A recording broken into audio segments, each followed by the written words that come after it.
Morning, everyone. I welcome you all on another wonderful episode of India-Ireland Friendship Lecture Series, and a very warm welcome to our charming guest, Ms. Rinku Madan, who will be sharing her thoughts and experience on Indian cuisine and tourism in the field of luxury. Ms. Rinku is an acclaimed gourmand in India. She has recently completed her studies in global journalism at the Harvard University with the objective to pursue her writing skills in the area of global luxury. She had earlier studied at the French Culinary Institute in New Delhi to certify in the arena of food writing. Having worked with luminaries like Alan Rickman, who has won James Beard Foundation Award for culinary writing, and Andrew Fisher, wine expert at Esther Center. She is amongst the very few certified food writers in India with global experience on the subject. Her penchant for understanding food and other finer aspects of life commenced more than a decade ago as the chef at Chambers Taj Mansingh Hotel, New Delhi.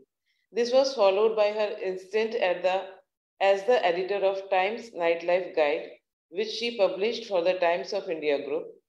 Times Nightlife Guide is still till today is the most sought after, comprehensive and respected food guide in India, and Times Food Awards are considered as the highest benchmark of achievements and success for any restaurant in India. She further honed her journalism skills through weekly columns at the Economic Times and the Sunday Times, also leading business and general dailies in the Times Group Fold and BBC Good Food Guide. She was also a producer at the CNN International Bureau, New Delhi, for a brief period. Her love for food and related culinary aspects was interspersed with consulting for luxury establishments like the CG Hearth Group, etc., to train their chefs in seasonal menus and fusion food. Before we listen to Ms. Rinku Madan, I would request His Excellency, the Ambassador of India, Shri Akhilesh Mishra, to give introductory remarks to today's topic. Namaskar. Thank you, Emaji. First of all, my very warm welcome to you, Rinku Madan ji. We are very delighted to have you on this Friendship Lecture Series platform. The idea behind this lecture series was to have an opportunity of virtual promotion of India in Ireland, and also a wider dissemination of wonderful stories and opportunities for India-Ireland Connect from Ireland to the wider audience in India. Because we have had very long-standing ties between India and Ireland, dating back to our freedom struggle, and then Ireland's very strong influence on our constitution drafting, and the poet W.B. Yeats and his friendship with Rabindranath Tagore, and also a lot of other people-to-people connectivities before independence and after independence.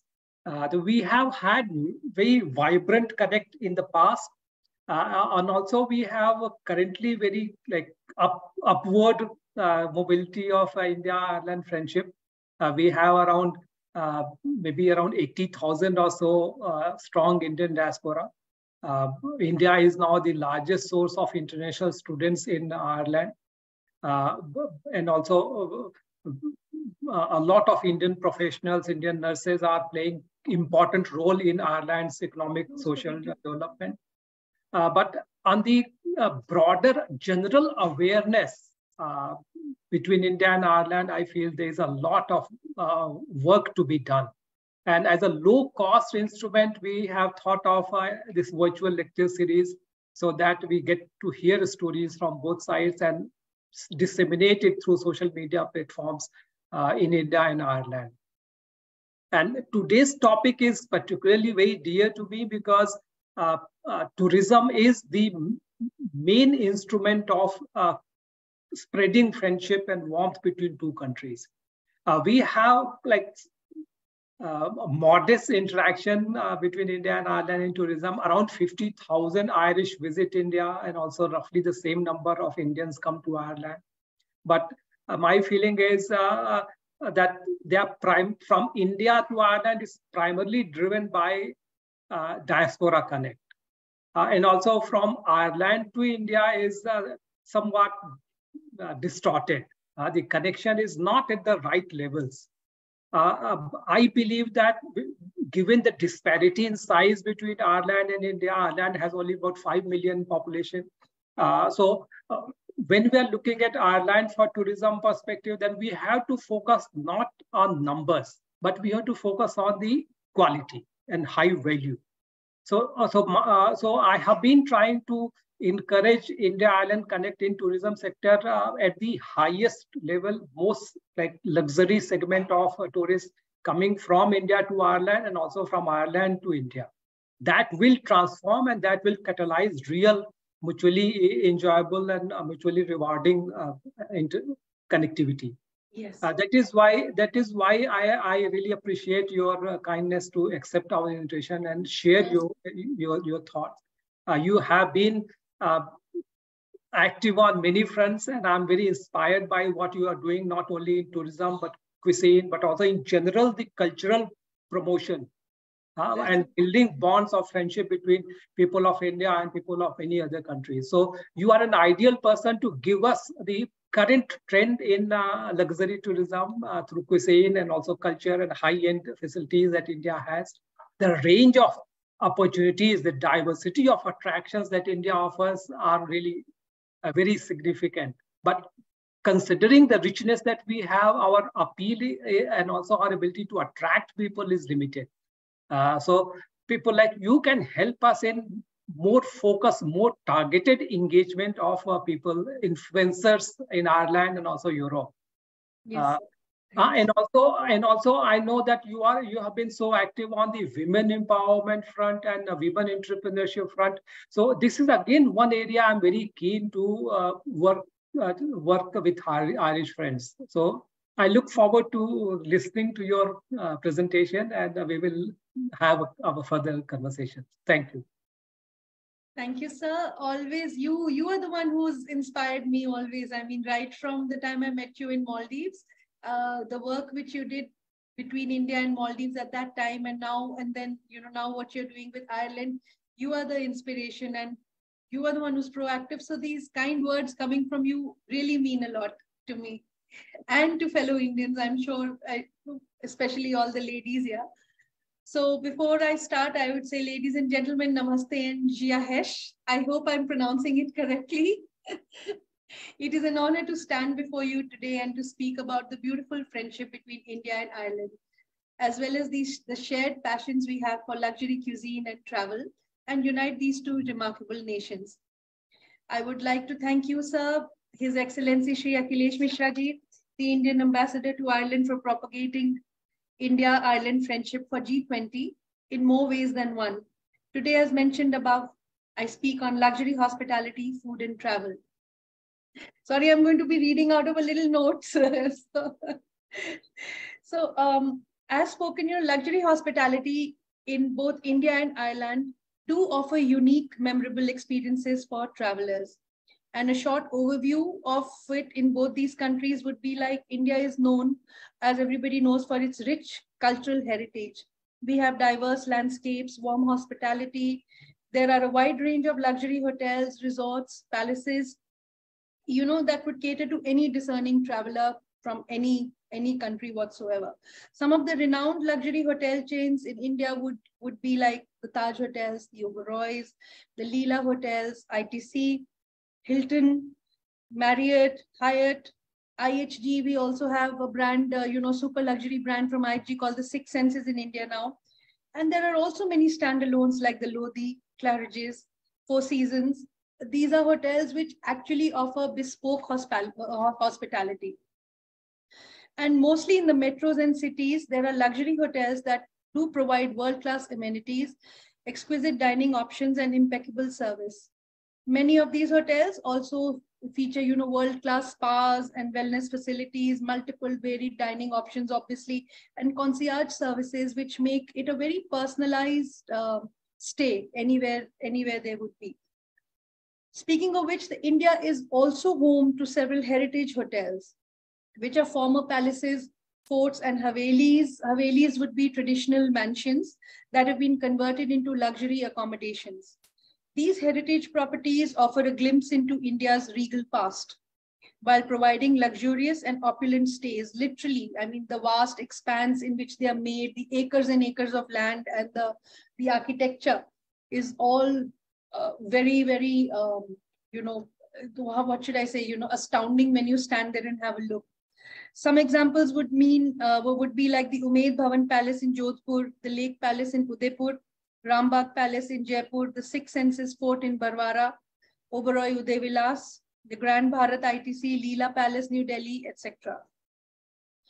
Having said so, I think Ireland also, which is known as the Emerald Isle, is famous for its stunning landscapes. You would agree with me here that you too have ancient castles and charming villages, and luxury hospitality in Ireland combines traditional elegance with modern amenities, which provides a delightful experience for travelers traveling from different countries into this tiny little Emerald Isle, as they say.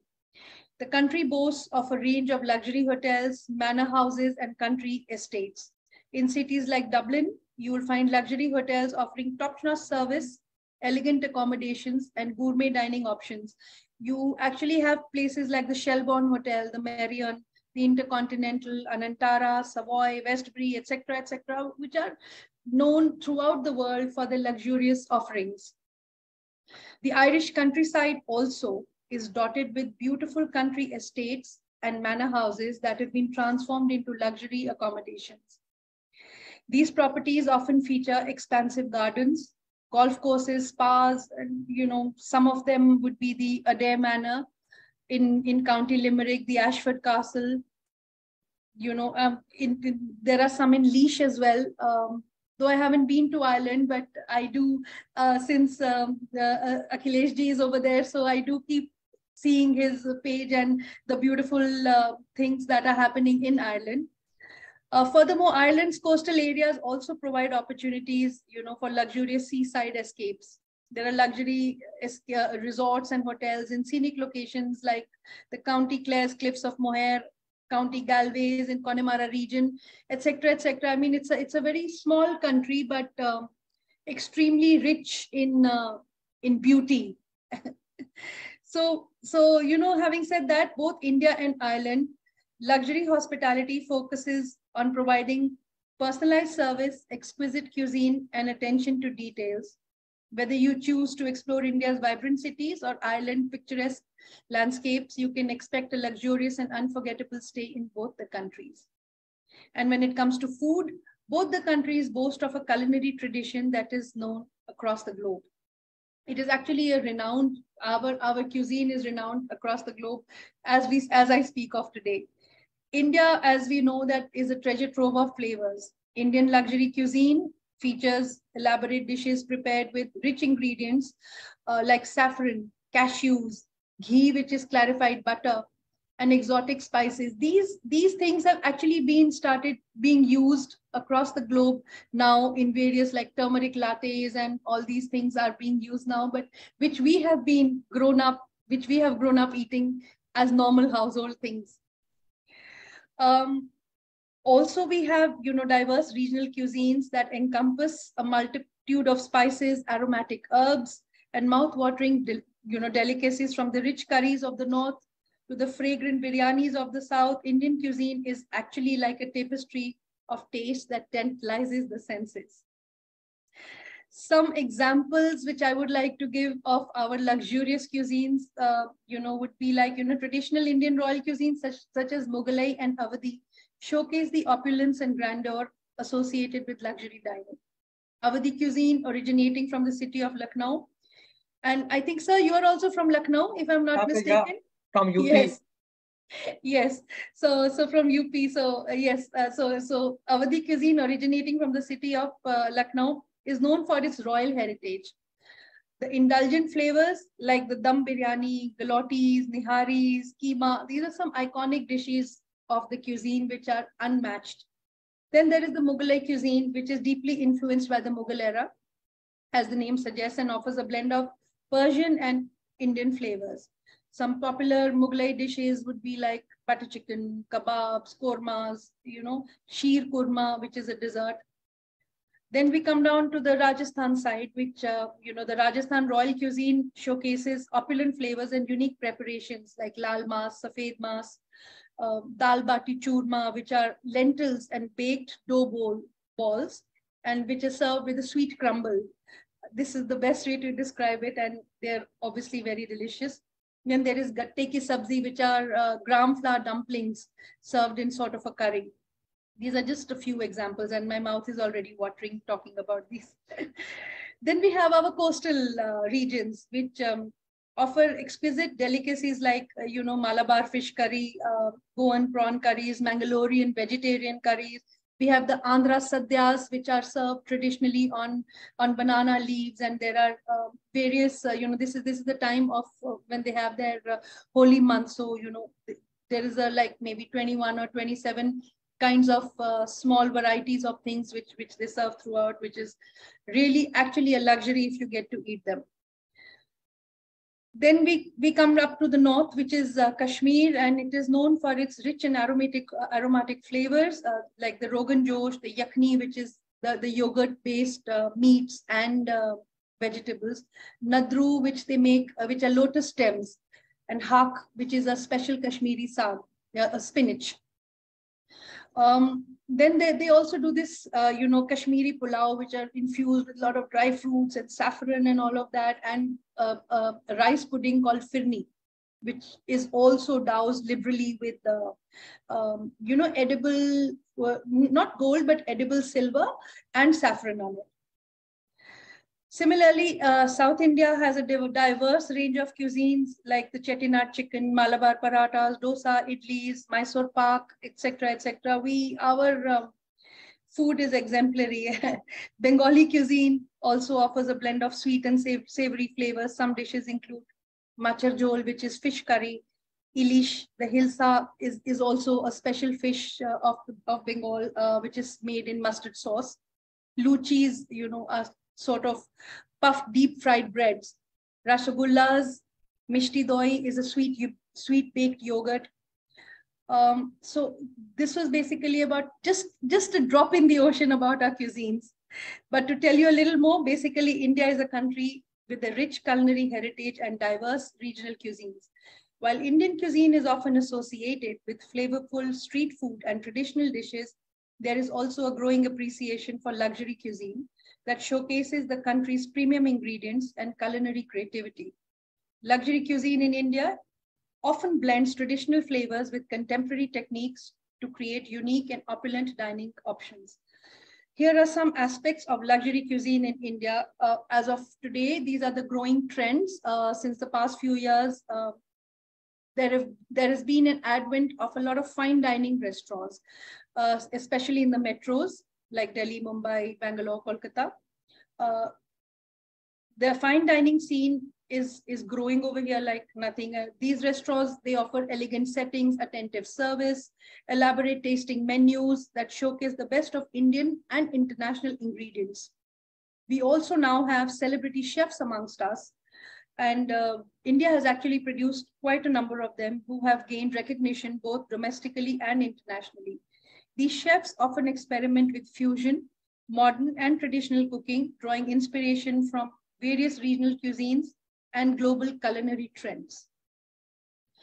We have regional specialities which are growing, a lot in India, like luxury cuisine in India emphasizes regional specialities like using premium locally sourced ingredients. Each state and region has unique dishes and cooking styles. And these chefs and these restaurants are elevating the regional cuisine into fine dining manner, like they're presenting them in ways which are more appealing and more, how should I say, to the eyes and the palate. So they're trying to balance both. Then we also have the farm to table concept, which is growing, focusing on sustainable and organic produce. Some luxury restaurants in India prioritize using fresh, seasonal, and locally sourced ingredients to create innovative dishes.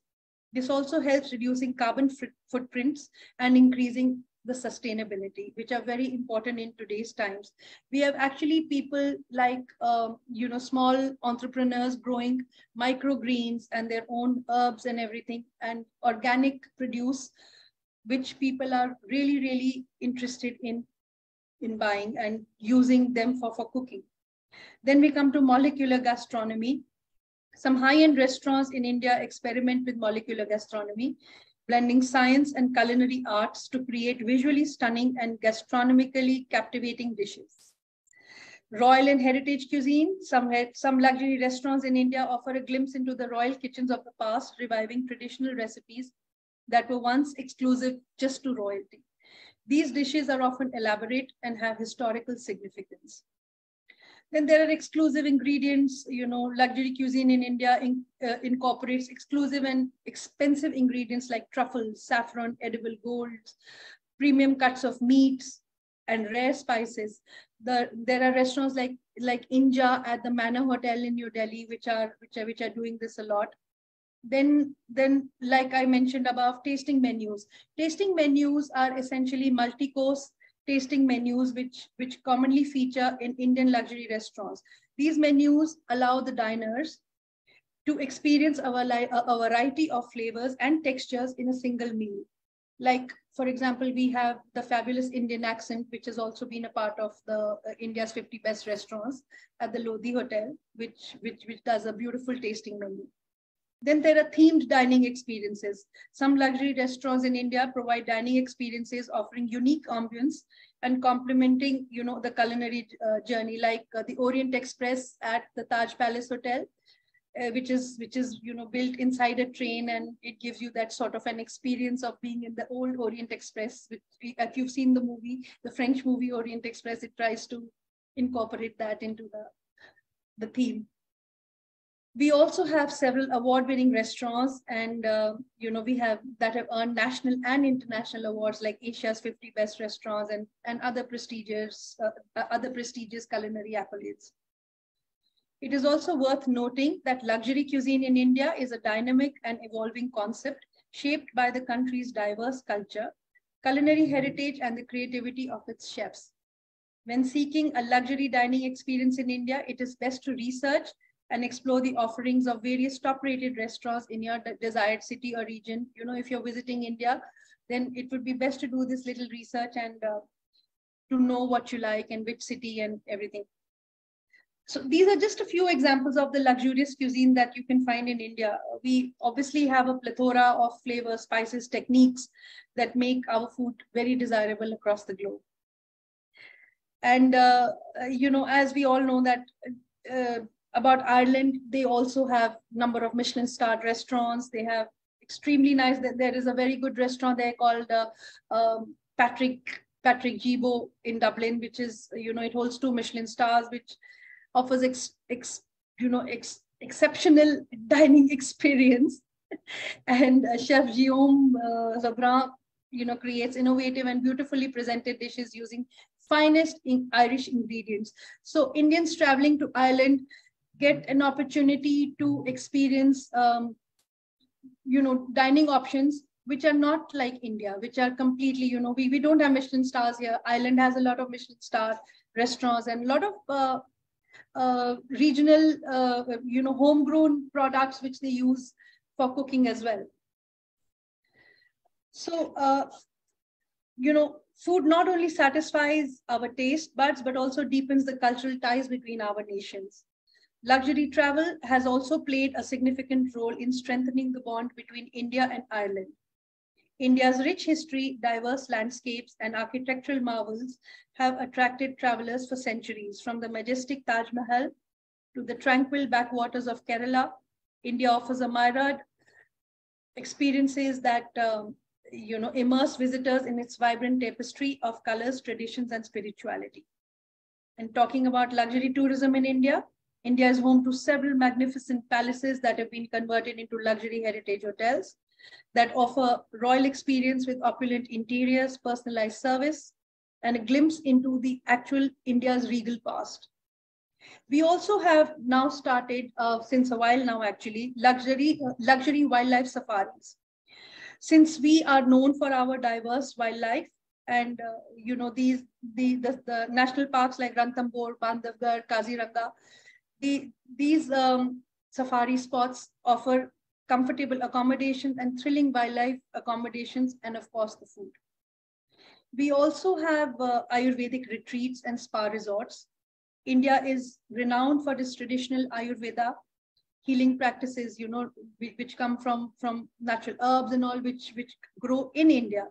So many luxury resorts and retreats have now started to offer Ayurvedic treatments, yoga sessions, and spa facilities, providing rejuvenating and holistic experience. They also serve personalized Ayurvedic food as per the condition of a person visiting them for the Ayurvedic treatment. We also, boast of several luxury trains. These train journeys are something else only, which they call the Palace of the Wheels, Maharaja Express, Deccan Odyssey. These trains offer luxurious accommodations, fine dining, and sightseeing tours to iconic destinations, allowing travelers to explore India's rich cultural heritage in style. There is also some trivia about the culinary connections between India and Ireland that I would like to talk about. Despite the geographical distance, India and Ireland share some culinary connections that have been influenced by historical factors. One would be spices. Both cuisines incorporate a wide array of spices, although specific spices and combinations used may be different. Indian cuisine is known for its bold and intricate spice blends, while Irish cuisine often features the subtle use of herbs and spices like thyme, rosemary, parsley, and bay leaves. Also potatoes. Potatoes hold a significant place in Irish cuisine, while they are not as prevalent, all across the globe, but Indian dishes, I think mostly every household, potato is a staple. And I also hear that now in Ireland, there are some potato curries and some potato-filled samosas, which is like a puff pastry filled with samosas, are gaining a lot of popularity. So food also has the power to bring people together and forge lasting friendships. Exploring different culinary traditions can deepen cultural understanding and create bonds between individuals from diverse backgrounds. There should also be shared experiences like sharing a meal, trying new dishes, and exchanging recipes between the two countries, which can be a wonderful way to connect from both the countries and, exploring their respective luxury cuisines, which can lead to engaging conversations, shared memories, and a deeper appreciation for each other's cultures. Friends can also engage in culinary exchanges where they introduce each other to their favorite dishes or even cook together. These exchange of knowledge and experiences can create a sense of camaraderie and strengthen the bond between both the countries as well as individuals. In recent years, both the governments and private entities have been very keen in investing in promoting luxury tourism and highlighting the different offerings in both India and Ireland in their cuisines. As a result, India has become a sought-after destination for travelers seeking a blend of luxury, culture, and gastronomic delights. The friendship between India and Ireland dates back to several decades and is actually built upon shared values, historical connections, and mutual interests. Although geographically we are distant, the two countries have developed strong diplomatic ties and engage in various forms of cooperation. Historically, also, India and Ireland have common experiences with British colonialism. Ireland's struggle for independence resonated with India's own fight for freedom from the British rule. This shared history has fostered a sense of solidarity and understanding between the two nations. So I would like to conclude this little talk of mine, by saying that in conclusion, the realms of luxury cuisine in India, Ireland, and friendship intersect through exploration of culinary traditions, shared experiences, and the joy of discovering new flavors together. And I also want to thank Akhilesh ji once more for giving me the opportunity for being on this platform and for doing fabulous work that you're doing, sir, for G20 and for binding the two nations together. Thank you, Rinkuji. Your presentation was really mesmerizing, and also the description of Indian luxury cuisine was so graphic that it brought vivid memories, and we all felt nostalgic about just listening to you. Thank you so much. And also you gave the whole perspective, a broader, fuller perspective on luxury cuisine, luxury tourism. It was very fascinating, and we learned a lot. And also we got some ideas to follow up with your help. Like one is you mentioned that India and Ireland both have the experience of converting old forts and palaces into luxury tourist hospitality centers. So I have had privilege of visiting many in Ireland and staying there also. So their work is very interesting. Yes, I think it'd be one theme to explore further, the experience of managing heritage properties for tourism. Yes, sir. This is one theme which can be like very, very, very interesting for India, Ireland to have a conversation. Yes, sir, absolutely. I think it's a great thing to do for both the countries. Absolutely. Second is the availability of variety of royal kitchen in India. Yes. It will be, I think this requires a specific projection in Ireland. So if you can facilitate someone who is engaged in this area, like actual, maybe more audiovisual, more picturesque presentation on royal cuisine, royal kitchen. Sure, sir. We actually had, ITC had organized a beautiful evening with different royal families coming to cook their secret recipes. Yeah. And it was very well done. So would you want to do this virtually, or would you like it to be done? I can definitely try and speak to people. It will be great if we can have a virtual presentation, so that is a minimal cost to minimal inconvenience to anyone. But in terms of creating awareness, this will be a great beginning. Sure, sir. Would you like them to do recipes, or would you like them to just give a talk on their regional cuisine? It could be a talk interspersed with visuals. Sure, sir. I will definitely try and speak to some people. Like people like us who are familiar with, we can conjure up and visualize. But Irish people who are not familiar, for them it'd be great to have a plate, like a picture or a video. Yeah, absolutely. I will speak to some of the people I know, and I will try and get them to connect. Also, as you very rightly mentioned, that the Irish cuisine and also Irish hospitality training institutions, universities, they are doing very fine work. Yes. Also, they are very innovative. I have been to some of their hospitality institutions here, and I'm very fascinated, like kind of dishes they create, and also kind of constant churning that goes on in creating new dishes and new flavors, new inventions. So I think this is again a good opportunity to have maybe some virtual connect between the celebrity innovative chefs on India and Ireland. So this could be another track of conversation. And then also I will be very happy to facilitate institutional connect and dialogue. Sure, sir. Like Indian institutions which are running high-end culinary courses, cuisine programs, hospitality programs. So it will be great to have some kind of sharing of experience with Irish institutions. That's a great idea, sir. Really. So either maybe some faculty can come and go from Ireland to India and from India to Ireland, or some students can come and visit here for 2 days or 1 week, whatever convenient. Yes. Maybe they can invite Irish culinary students to come and stay and experience India for a week or so. So that kind of institutional exchange program will be really nice. That's a great idea, sir. There is an Indian School of Hospitality here, which I think are already doing it with other institutions. I think that's a great idea.